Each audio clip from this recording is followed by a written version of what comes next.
The top story, an aircraft showered flower petals on jubilant farmers returning home following the end of their year-long agitation against the contentious farm laws. Thousands of farmers began their journey home on Saturday after dismantling their makeshift accommodations at the protest sites on the borders of Delhi, where they have camped since November last year.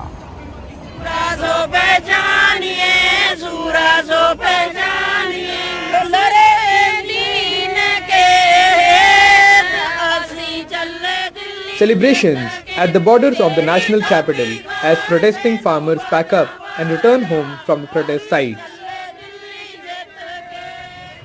The longest, largest continuous protest in the history of independent India that went on for 380 days has come to an end. आज जो फतेह मार्च है इसका श्रेय जो हमारे शहीद हैं जिन्होंने 700-750 लोगों ने अपनी शहीदियाँ इस आंदोलन में दी हैं उनके सिर इसका श्रेय जाता है. Farmers who were doused with tear gas shells, lathi charges and barricades by the police in the national capital were welcomed with showers of flower petals as they made their way home. यहाँ बहुत अच्छा लगा, बहुत कुछ सीखने को मिला. बहुत अच्छा लग रहा है, बहुत अच्छा है, शादी जैसा. 10 दिनों से हम नाच रहे हैं, गा रहे हैं, सेलिब्रेट कर रहे हैं. बहुत बड़ी जीत हुई है लोगों की. हाँ जी, कार बजा रहे हैं. मोर्चा फतेह हो गया. मोर्चा फतेह करके जा रहे हैं जी. Many like 75-year-old Mahendra Singh and 72-year-old Jagtar Singh, who were among the first to arrive at the protest sites on the day one, will be among the last to leave. They are staying back to continue serving langar as the crowds trickle out and clean the protest site. हम 26 नवंबर को आ गए थे इधर 27 को और एक साल में जितनी हमने इधर प्रॉब्लम कटी है बरसात की, गर्मी की, सर्दी की, वो भी सब हमने निकाल दिया. As farmers returned victorious, they also spared a thought for the residents of Delhi, the ground zero of the agitation, demanding the repeal of the 3 contentious farm laws. Delhi निवासियों को, इत्थे की संगत को, मुलाजमा को दुख पहुंचा है, उसदे लिए हम सारे से माफी चाहते हैं. The Samyukt Kisan Morcha will hold a review meeting on 15th January on the assurances given by the government and whether they have been fulfilled. आज मीटिंग यहाँ पे हो जाएगी और कल के बाद में आज पैकिंग हो जाएगी. कल सुबह ही 8 बजे यहाँ से बड़ा जत्था निकलेगा, तो उसमें ये है कि काफी संख्या में लोग उसमें निकल जाएंगे. Meanwhile, as the farmers leave triumphantly, the multiple layers of barricades on the roads, complete with giant nails and huge concrete blocks that had become a symbol of Modi government's intransigence on the farm laws, are now being removed. The farmers' agitation that started over a year back against the 3 contentious farm laws has become one of the longest, largest continuous protests not just in India but across the world. And while the farmers are returning happily now, they claim that they would have been happier had this decision been taken earlier by the government and it would not have claimed lives of over 700 farmers. With camera person Prem Singh, I'm Akshay Dongre for NDTV.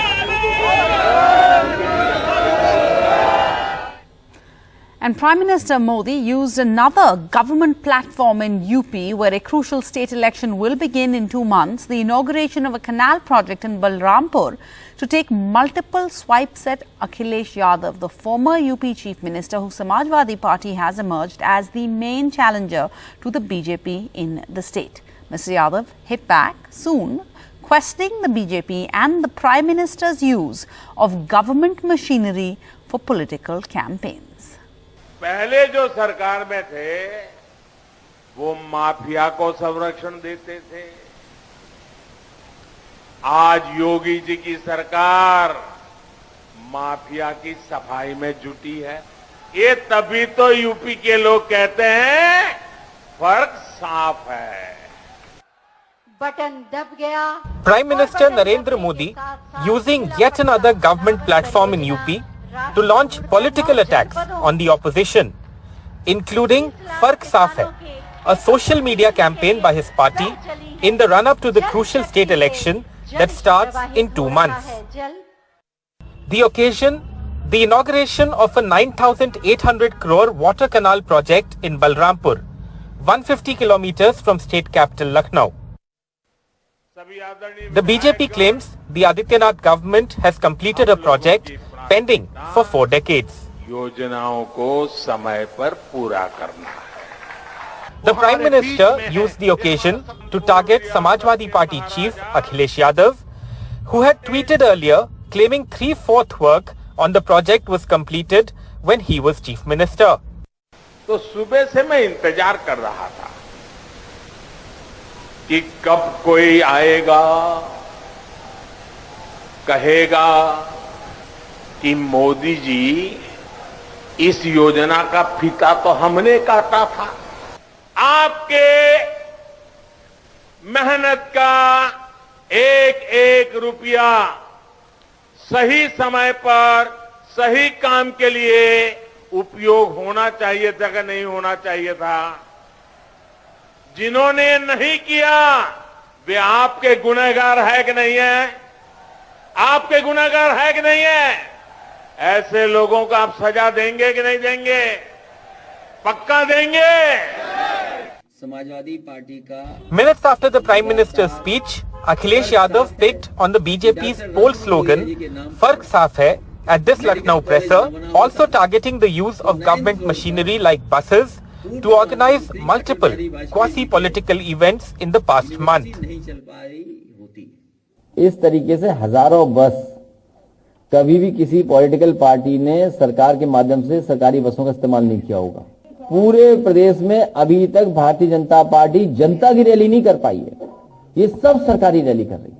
Samajwadi party ने laptop दिए और Bharatiya Janata party ने युवाओं को लाठी दिए. फर्क साफ है.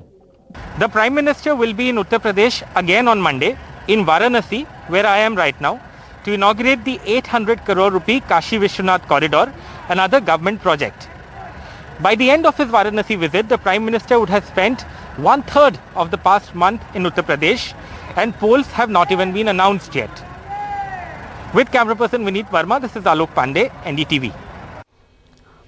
And Punjab on Saturday moved the Supreme Court against the centre's extension of the Border Security Force, or the BSF's jurisdiction in 3 states, some 15 kilometres to 50 kilometres from the international border. Let's go across to Sukirti Dwivedi for more on this. Sukirti, so on what grounds has the Punjab gone to the court on this matter, to the top court in the land, and this would make them what, the first state to challenge the centre's move?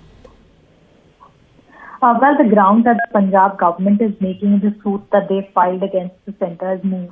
They are saying that this is an encroachment upon the federal structure as well as upon the constitutional rights of the state. The Punjab government is saying that issues like law and order or the police come under the state government. But by widening the jurisdiction area, the BSF will get wider powers to carry out searches and arrests even in areas which were earlier entirely under the Punjab government. But now the BSF will end up having jurisdiction in these areas, and that is something that the government is against. So yes, and it is also the first state, because after this notification came in and it applied to other 2 states as well, which is Assam and Bengal, they are yet to protest against the move as far as reaching a legal option is concerned. So Punjab is definitely the first one, and that's something that has also been pointed out by the Punjab Congress State Unit Chief, Mr. Navjot Singh Sidhu, who has commented on Twitter that he has congratulated the state on this move for taking a stand in this matter. As of now, the Registrar of the Supreme Court has issued a notice, which is the kind of procedure that is followed when such suits are filed. So notice has been issued. Centre will be filing a response, but it has 4 weeks to file the response, only after which the hearing in the case will take place and the matter will be taken up by a certain bench of the Supreme Court. But as of now, 4 weeks of time is there when the centre has to come up with an answer. All right, Sukirti Dwivedi reporting. Thank you for that. And now the bodies of all 13 passengers in that chopper crash in Tamil Nadu on Wednesday have been identified. Such was the severity of the crash that initially only 3 bodies could be identified: General Rawat, his wife, and that of Brigadier Lakhvinder Singh Lidar. The remaining bodies were kept at the Army Base Hospital in Delhi, and close family members were called in to help with the identification. On Saturday, bodies of 6 defence personnel killed in the clash were identified: Lance Naik Vivek Kumar, Junior Warrant Officer Pradeep, Wing Commander P.S. Chauhan, Junior Warrant Officer Rana Pratap Das, Lance Naik Sai Tej, and Squadron Leader Kuldeep Singh. Late on Saturday night, the rest of the 4 bodies were also identified. Meanwhile, a day after India bid a somber farewell to the country's first chief of Defence Staff, General Bipin Rawat, his wife and 11 other defence personnel killed in a chopper crash on Wednesday. Kritika and Tarani, the daughters of the CDS General Bipin Rawat and Madhulika Rawat, collected the ashes of their parents from the Brar Square crematorium in the Delhi cantonment on Saturday morning and immersed them in the waters at Hardwar in Uttarakhand. That's what we saw carried out throughout the day on Saturday when the coffins of 6 defence personnel killed in the chopper crash that also claimed the life of the Chief of Defence Staff reached their homes. At the house of Wing Commander Prithvi Singh Chauhan, his family and relatives gathered from all over the village, the city, to pay tribute.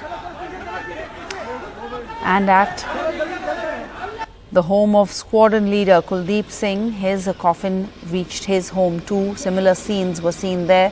The chopper crash in Tamil Nadu on Wednesday claimed 13 lives will now be investigated by a tri-service inquiry headed by the Air Force's senior-most helicopter pilot, Air Marshal Manvendra Singh.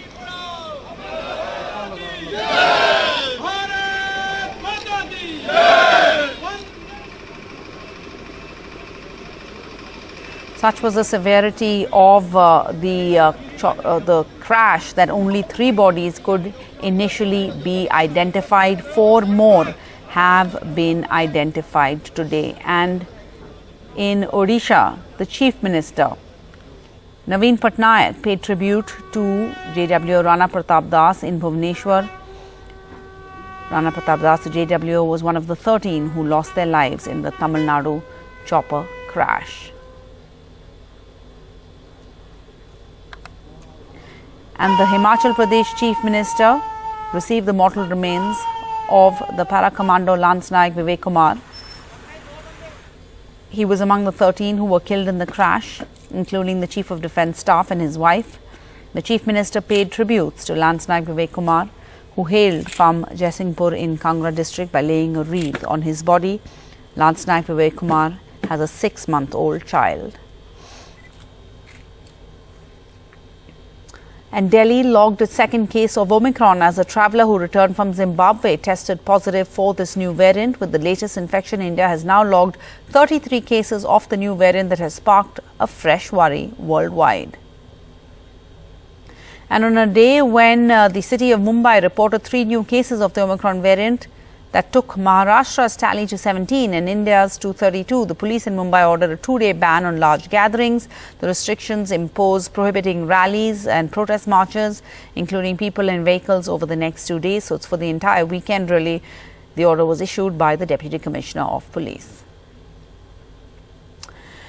And ironically, at a time when India is struggling to cover the maximum eligible population with COVID vaccines, here's a report from Madhya Pradesh, where people are so eager to take a booster dose that they're faking that they've not been vaccinated at all. भैया पहला टीका नहीं लग रहा है। तो मैं doctor साहब से पूछ के आया नहीं। ये सब पूछ के नहीं, आप लिखवा के ले आओ। आज क्या पहला डोज लगवाने आए हो आप? पहला लगवाना है, डॉक्टर साहब से पूछ के भी आ गया मैं। पहले लगा रहे थे अब तक हम लोग पहला टीका, और आज आदेश है कि पहले टीके अभी हम नहीं लगा रहे। एडीएम साहब का परमिशन पत्र चाहिए। Those lining up asking for a first dose of COVID vaccine in Agar Malwa district on Tuesday were refused, allegedly because it was suspected that some people were taking a booster dose by faking credentials. An order issued by the district chief medical officer said that whoever administers a first dose without permission will have to pay for it. This after it was found that in Agar Malwa district, more people had got a first dose of COVID vaccine than the eligible population. Nearly 104% took the first dose. The total population of the district is 5.71 lakh. The eligible population is 4.24 lakh.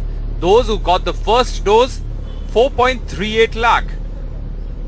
लोग तीसरा dose भी लगा रहे हैं और अपने mobile number change करके वो उसको अपने आप को बोल रहे हैं कि हम बूस्टर हो जाएं। हम उसको कंफर्म करेंगे 100% कि वास्तव में इसको फर्स्ट डोज नहीं लगा है तो हम उसको लगाएंगे। The district immunization officer says that there could be other reasons like vaccinating a floating population, why the first dose numbers are more than the eligible population. रोको टोको अभियान प्रदेश में सबसे पहले आगरमालवा ने शुरू किया था। रोको टोको अभियान के अंतर्गत हमने सभी ट्रांजिशन एरिया यानी कि जैसे बसें या आवागमन के साधन होते हैं उस बसों में घुस के भी लोगों को फर्स्ट डोज लगाया। टीवी में मैंने देखा कि नीमच में कलेक्टर साहब ने एक आदेश जारी किया था क्योंकि वहाँ पर लोगों ने फर्स्ट डोज के नाम से थर्ड डोज झूठ बोल कर लगवा दिए थे। ये आदेश जारी किया था कि नहीं लगाया जाए, फर्स्ट डोज नहीं लगाया जाए। The order that said that permission from SDM was needed to avail the first dose was withdrawn after 24 hours.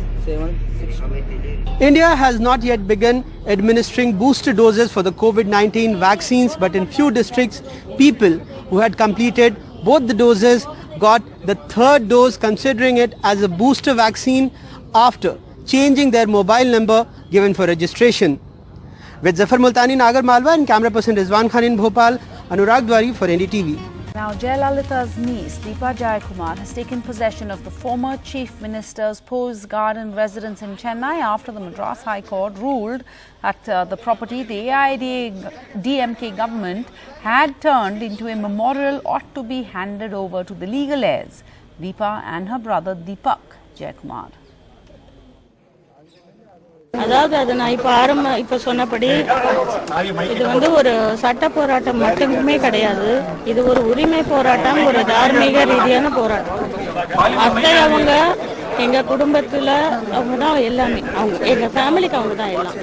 So அந்த மாதிரி ஒரு இதுல இது ரொம்ப பெரிய வெற்றி, சாதாரண வெற்றின்னு சொல்ல முடியாது, நிச்சயமா ரொம்ப பெரிய வெற்றி. ரொம்ப மகிழ்ச்சி, ரொம்ப சந்தோஷமா இருக்கு. முதற்கட்டமாக இப்ப இங்க இருக்கக்கூடிய எப்படி பராமரிப்பு பணிகள் மேற்கொள்ளணும்ன்றதுதான் எங்க கடமை, அதை முதல்ல செய்யணும். அடுத்த கட்டமாக என்னென்ன இங்க செய்ய வேண்டிய பணிகள் பாக்கி உள்ளன, சட்ட ரீதியா என்னென்ன செய்ய வேண்டிய பாக்கி உள்ளது, அதெல்லாம் செய்யணும். அதிமுகவை பொறுத்த வரைக்கும் அது ஒரு பெரிய கட்சி, அவங்க வந்து இதை வச்சு அரசியல் பண்ணணும்னு அவங்களுக்கு அவசியம் இல்லை.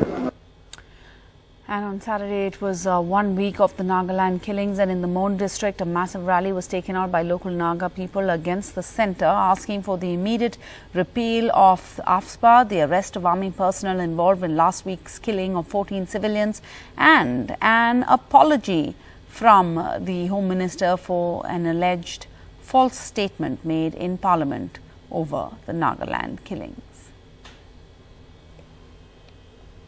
Bettercom Chief Executive Officer, CEO Vishal Garg, is now taking time off with immediate effect.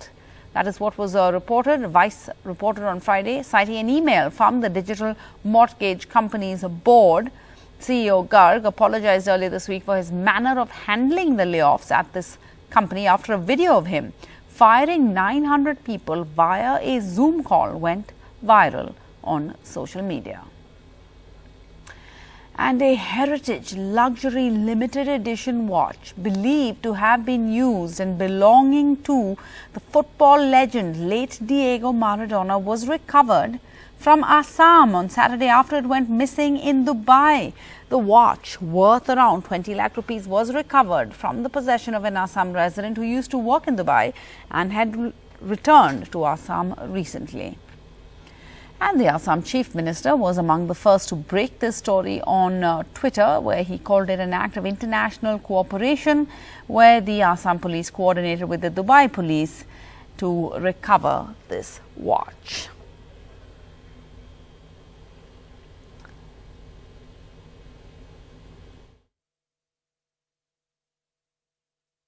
Finally, there's a lot of interest in the wedding of Katrina Kaif, and these visuals released by her team of her wedding festivities with Vicky-Kat seem to be going viral. Here they are. Her outfits for these festivities seem to be straight from the shelves of celebs. A celeb favorite, Sabyasachi, and the actress sent the internet into a tizzy on Saturday by sharing these stunning pictures of herself and her husband Vicky-Kat from their haldi ceremony.